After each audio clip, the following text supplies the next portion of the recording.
What's the meaning of climbing wall?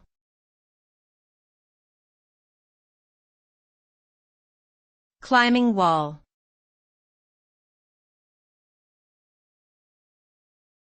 Climbing wall.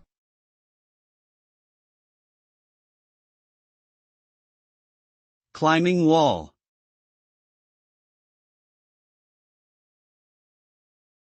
Climbing wall.